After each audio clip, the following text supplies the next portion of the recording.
Hi guys! Okay, I am really excited to share this project with you today because although this is a project that has only been on my heart to do for about 4 years in this house, it is actually a project that has been on my heart to do for 16 years. So you may remember from some previous videos this bathroom, and this bathroom you may notice is very similar to the bathroom that I have redone in this video. So I'm not going to hold you up. Let's get into it.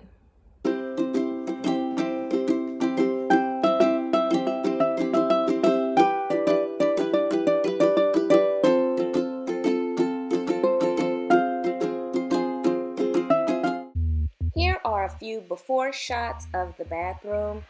If you notice, I have to remove some border, replace the light fixture, reglaze the tile, and do some painting. In addition to that, I will also be doing some grout work.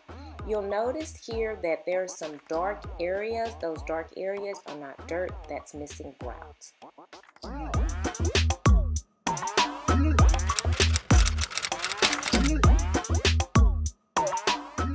I'll be removing the border using a steamer.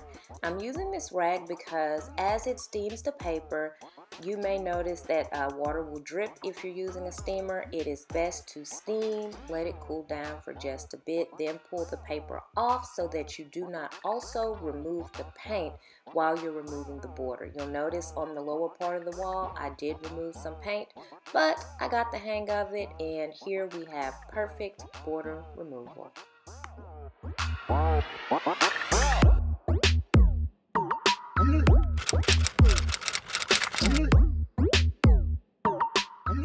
Okay, so I'm using a grout float and some pre-mixed grout in order to add back in the grout in those spaces. I'm doing this because when I reglaze the tile, that glaze is going to need to stick to that grout. I'm overspreading the grout because I will come back in just a moment with a sponge and then I will remove all of the excess.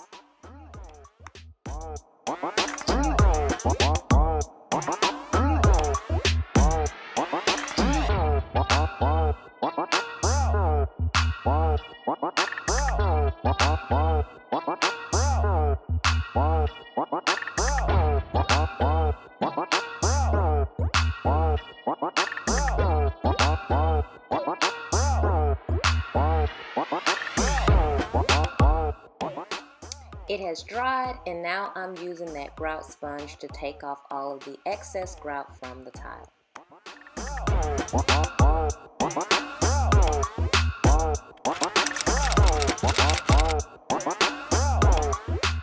In order to prep the tile for reglazing, I have raised the windows. I should be wearing a mask, and I'm using Lysol toilet bowl cleaner in order to strip that top layer of glaze off the tile, and I'm scrubbing it with a brush.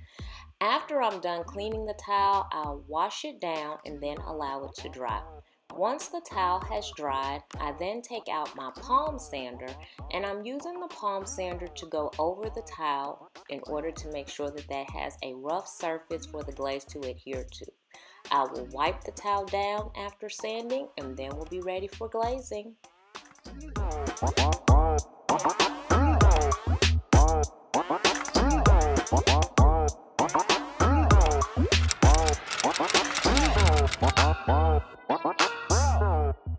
For this project, I'm using the Ecopel 2K reglazing system. So whenever I saw this online, it said that you had to apply it using a foam brush, but it's a pour-on system. I'll be adding a more in-depth video about how it was working with this Ecopel system. I'll be using both the Ecopel and a Rust-Oleum, so we'll do a comparison between the two and the ease of use.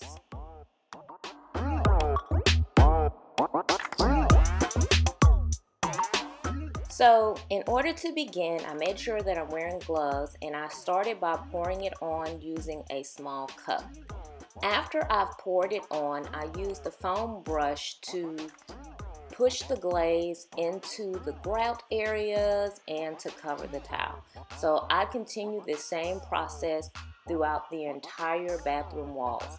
The reason why I wanted to use this Eco-Pel for the tub is because it is a much thicker covering, a much thicker glaze than the Rust-Oleum glaze.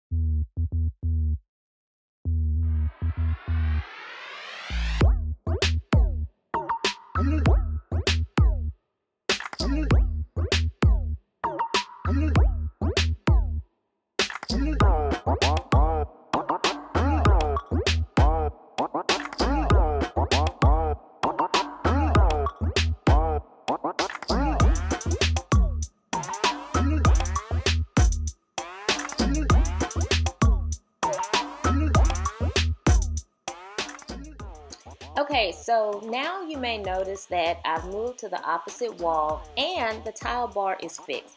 I'll be adding in a video on how I repaired that tile bar, and you also may notice that there is a bit of green shining through with this particular system. It's supposed to be a one-coat system, but I actually did 2 coats in order to completely cover the tile. Last thing is, in the window there is a small heater. I have the window open for ventilation, but this is kind of like an epoxy, and so in order to keep the bathroom at a temperature that would allow this glaze to cure, I have a heater in the window, although I have the window open for ventilation.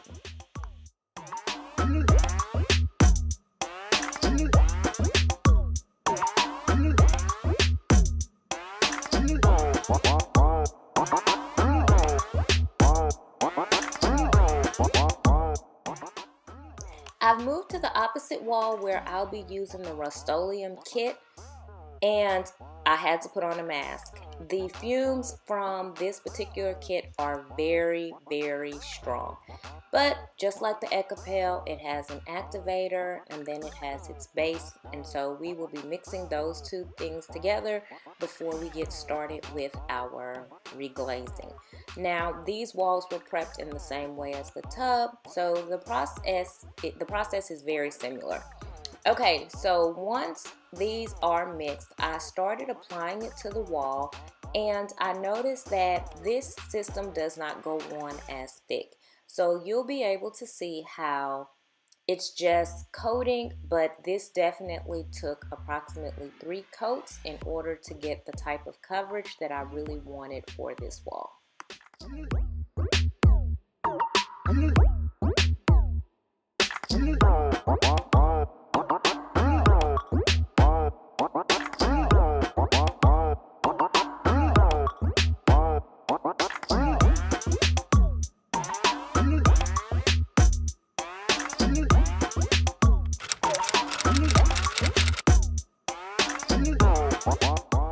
After I finished reglazing the tile, I moved on to painting. I am missing some painting footage, but this again is the same bare paint.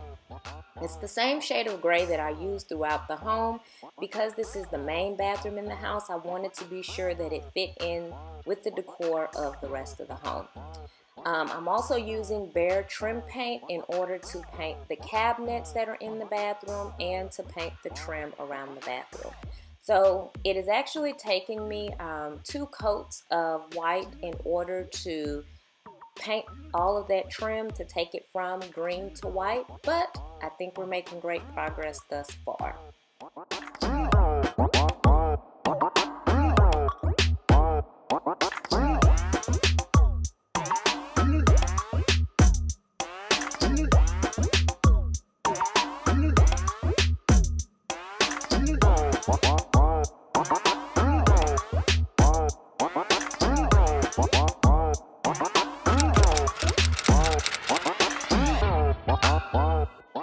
Okay, so we're going to replace this light fixture with this one here. And I've already removed the globes. Now I'm going to remove the bulbs and get ready to remove the fixture. Any fixture may have a screw in the center or to the side, and you will just simply remove that screw to pull the fixture off the wall and then detach the two pieces of wiring. Now, you want to be sure that you cut off the power to the room that you are working in, so you will have to go to your main electric box in order to do so.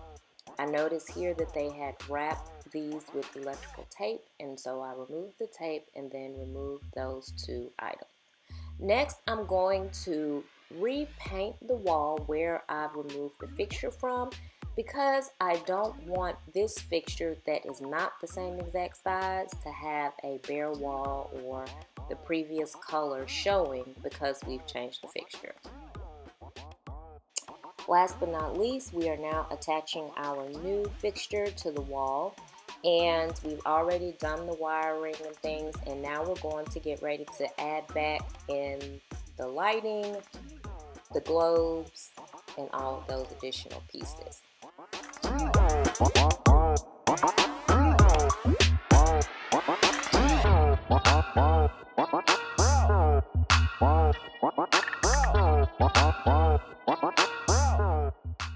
I'm cutting the power back on to see if the light fixture works, and voila, it does.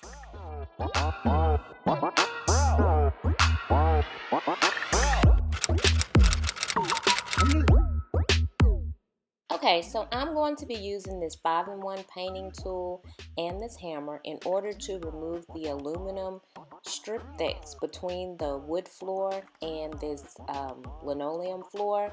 I'm going to be very careful as I do this because I'm going to reuse this strip whenever I finish my flooring. I'm using the hammer just to remove the nails that did not come up with the strip. I put down the first piece of flooring and then reinstalled that aluminum strip. If you want to see a video on how I install grip strip flooring, it's linked up above. This is going to be a temporary flooring solution.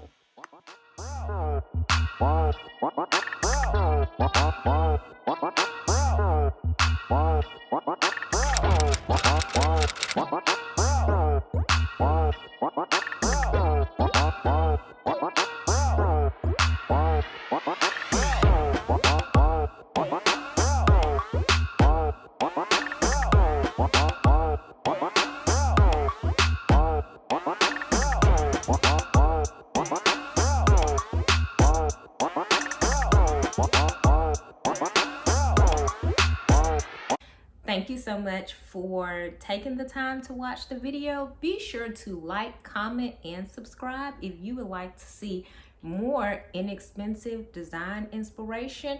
And be sure to come back on Thursday so that you can spend your weekends with Winnie. Bye.